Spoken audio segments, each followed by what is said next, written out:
وحشتوني جدا جدا جدا جدا جدا جدا. النهارده معانا شغل الصبغة الحراري ورجعنا شغلنا تاني، الحمد لله رب العالمين. وحشتوني قوي قوي قوي. هنبدأ الفيديو كده ونقول اللهم صل وسلم وبارك على سيدنا محمد وعلى آله وصحبه وسلم. لو انتي بتتفرجي معايا ومش مشتركة معايا في القناة، يعني بعد اذنك بليز، يعني لو انت مش مشتركه والله هيعجبك شغلنا وهيعجبك ان شاء الله طبعنا وهيعجبك نظامنا. يا ريت تشتركي معانا في القناه، ولو انت مشترك معانا في القناه او انت مشتركه معايا في القناه، الكلام ده لكل اصحابي وفانزاتي وحبايبي واصدقائي واخواتي. بحبكم في الله كلكم، ربنا يديمكم نعمه في حياتي يا رب.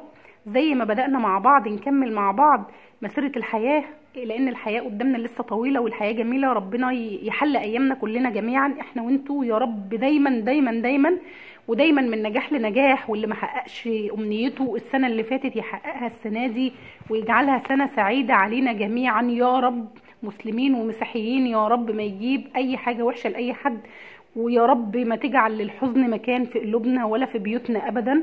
يخلي لكم اولادكم ويهدي لكم ازواجكم يا رب العالمين، وينجح اولادنا جميعا يا رب يا رب يا رب يا رب.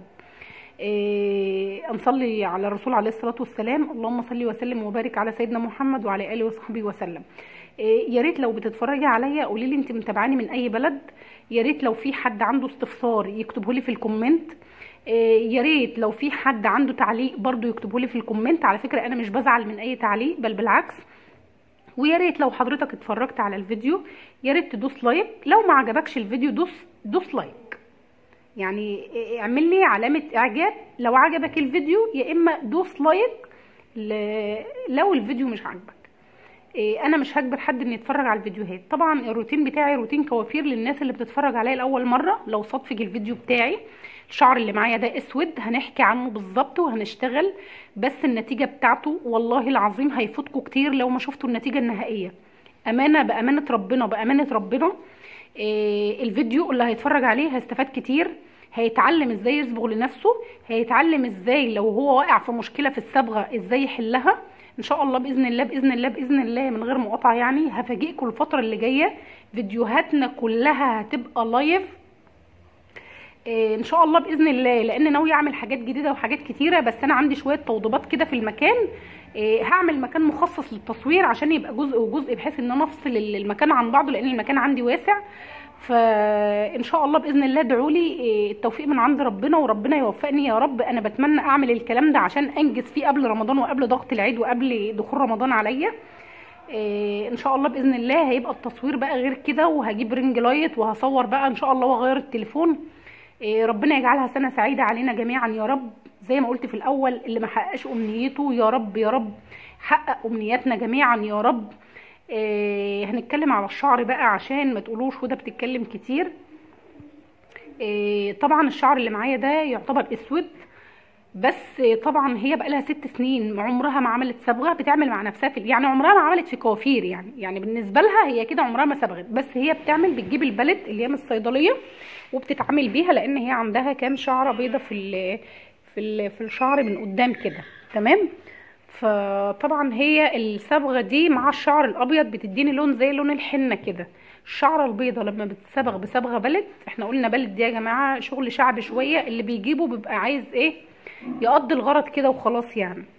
فطبعا هو الشعر قدامي اسود بس مديني لمعه بحمار كده. الشعريه البيضه هي اللي محمره معايا باينه معايا في الفيديو ان هي حمرا شويه.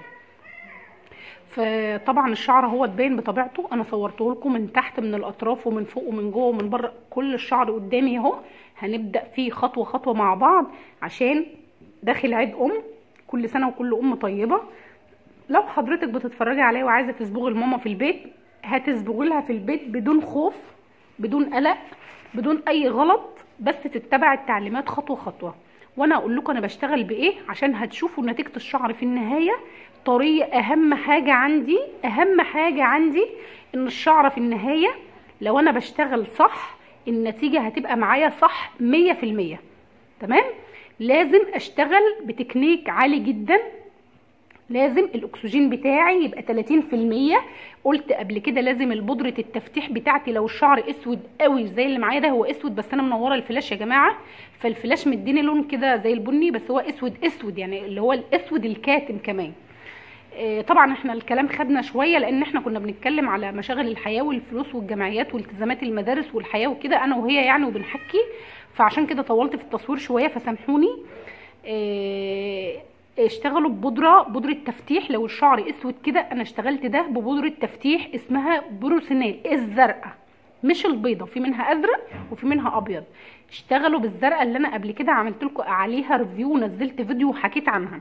الاكسجين يبقى 9%، الاكسجين بتاعي يبقى 9%، اللي هو 30%. 9% ده اكسجين والباقي كريم يعني زي بلسم كده. ده شكل الشعر اهو. اتفرجوا بقى على الجمال، اتفرجوا على النتيجه، اتفرجوا على الموهبه. روعه روعه روعه بجد، حاجه غايه في الجمال. هي كانت فرحانه جدا جدا جدا بالنتيجه. شايفين بقى؟ بالله عليكم استاهل كام من 10؟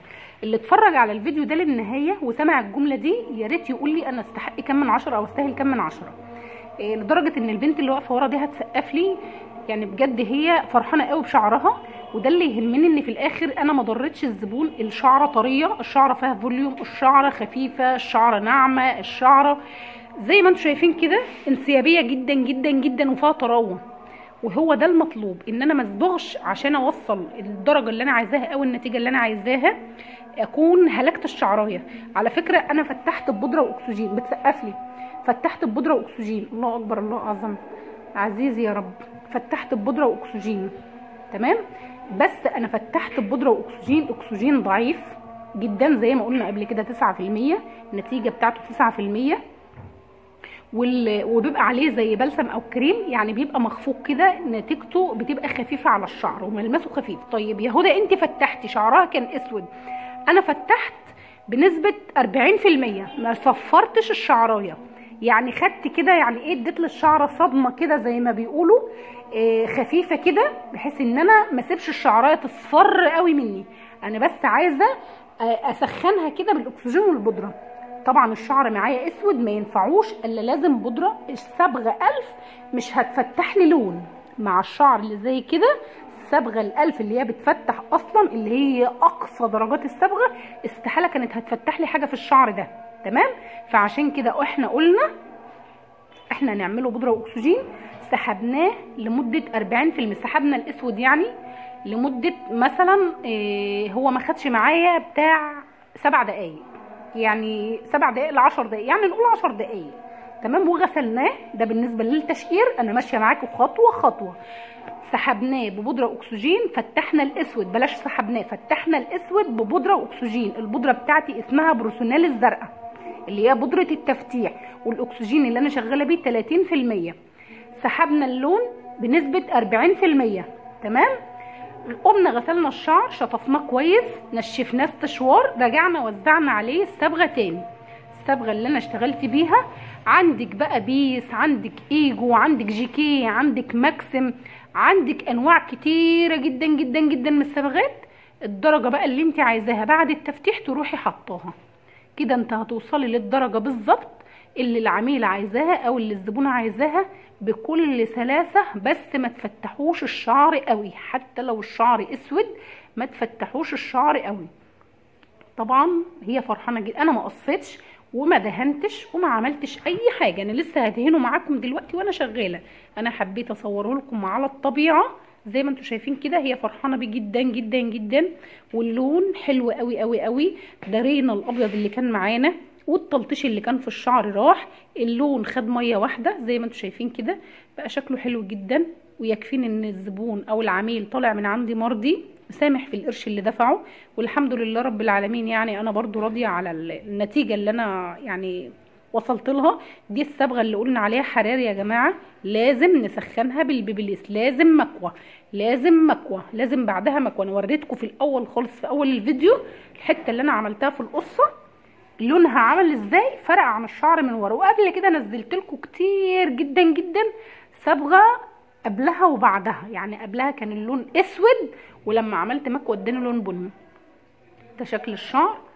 هي طبعا فرحانه وقاعده تجيبه يمين وشمال. انا هنا هرش سيرم كده على خفيف دلوقتي، ولا قصينا اطراف ولا عملنا اي حاجه. شايفين انا برش سيرم دلوقتي اهو، السيرم اللي هو السبراي.